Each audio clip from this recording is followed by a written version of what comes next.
গাঁৱত ৰাস্তা পানী চব বেয়া।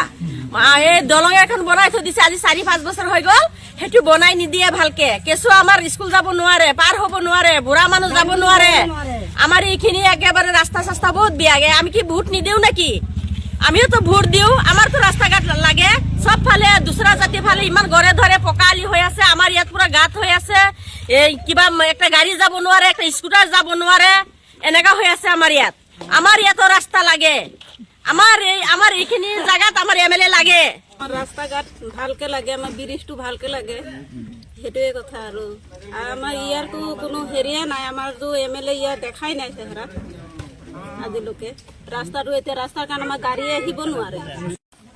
আগতে আমি কংগ্ৰেছ দলত আছিলোঁ, এতিয়া আমি কংগ্ৰেছ দল ত্যাগ কৰি পেলাই ৰাষ্ট্ৰীয় ওলামা কাউন্সিলত জইন হ'লোঁ। তাত জইন হোৱাৰ এটা ৰহস্য আছে। আমি যোৱাবাৰ নিৰ্বাচনত আমি মাইনৰিটি মানুহে যিমান পাৰিছোঁ ইমান মেহনত কৰি পেলাই আমি কংগ্ৰেছত ভোট দিছোঁ। ভোট দিয়াৰ পাছত আমাৰ এইটো পিছপৰুৱা এইটো অঞ্চলটোত একো কাম হোৱা নাই। আমি আজিলৈকে এইটো বিধায়ক একবাৰো দেখা নাই, সপোনতো চোৱা নাই। ই গুৱাহাটীত গৈ পেলাই বহি থাকে, তাত তাৰ কাম হৈ আছে, ইয়াততো একো কাম হোৱা নাই। ইয়াত আমি ৰাস্তা ঘাটত এইটো কি কয় বাৰিষা দিনত আমি যাব নোৱাৰোঁ, গাড়ী লৈ পেলাই, গাড়ী ঘৰত থৈ পেলাই খোজকাঢ়ি যাব লাগে।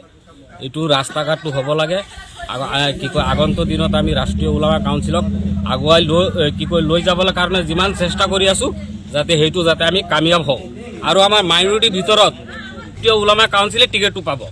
আমাৰ মাইনৰিটিৰ ভিতৰত আমি চবেই ৰাইজে একত্ৰিত হৈ আমি আজি ৰাষ্ট্ৰীয় ওলামা কাউন্সিলত জইন কৰিছোঁ। উন্নয়নটো দূৰৰ কথা, সিহঁতেও যদি জয় হৈ যায় আমি মানে কি ক'ম আৰু, মানে এতিয়াতো ভালে আছোঁ, মানে তেতিয়া মানে আৰু থাকিবলৈ জাগা নহ'ব আমাৰ। আজি ইমান মানে পিছপৰোৱা কাৰণটো কি? মেইন হৈ কংগ্ৰেছৰ কাৰণে আমি ইমান বেক কৰি গৈছোঁ। আজি বেলেগ জেগাত যাক ৰাস্তা ঘাট ইমান ধুনীয়া, আমাৰ এইটো মাইনৰিটি জেগাত যেন আমি যেন কংগ্ৰেছৰ এমএলএটো বনাই দিছোঁ, আজিলৈকে এদিনো অহা নাই আমাৰ ইয়াত। আমাৰ বহুত সমস্যা, সেইটো কাৰণে আমি ৰাষ্ট্ৰীয় ওলামা কাউন্সিলটো আমি বাছি লৈছোঁ। আমাৰ জাকিৰ হুছেইন ডাঙৰীয়াক চবে মানে ভোটটো দি পেলাই জয়যুক্ত কৰিম।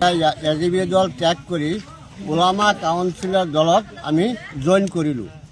আমি চবকে ভোট দি চাইছোঁ, আমাৰ একো কাম হোৱা নাই। এতিয়া আমি ওলামা কাউন্সিলৰ লগত পুৰা জোৰদাৰ হিচাপত লাগি আমি ইয়াত ভোট দিম। মই ৰাইজৰ দলত থাকি মই ভাল পোৱা নাই, গতিকে এতিয়া আমাৰ এই ওলামা আমাৰ নিজৰে ভাই, সি তাৰ লগতে আমি এতিয়া বৰ্তমান আছোঁ।